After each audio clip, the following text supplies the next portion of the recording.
بسم اللہ الرحمن الرحیم۔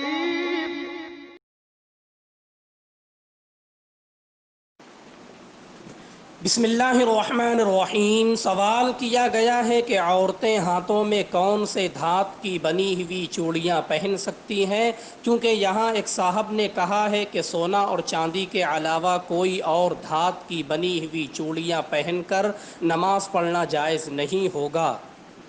جی، عورتیں کسی بھی قسم کی دھات کے زیورات پہن سکتی ہیں، کوئی حرج نہیں ہے۔ البتہ انگوٹھی کے متعلق صرف حکم یہ ہے کہ انگوٹھی صرف سونے یا چاندی کی ہی ہونا چاہیے۔ سونے چاندی کے علاوہ دوسری دھات کی انگوٹھی پہننا عورتوں کے لیے مکروہ ہے۔ رہی بات نماز کی، تو کسی بھی قسم کی دھات کے زیورات پہن کر نماز پڑھ سکتی ہیں۔ تفصیل کے لیے دیکھیے کتاب النوازل جلد نمبر 15 صفحہ نمبر 448۔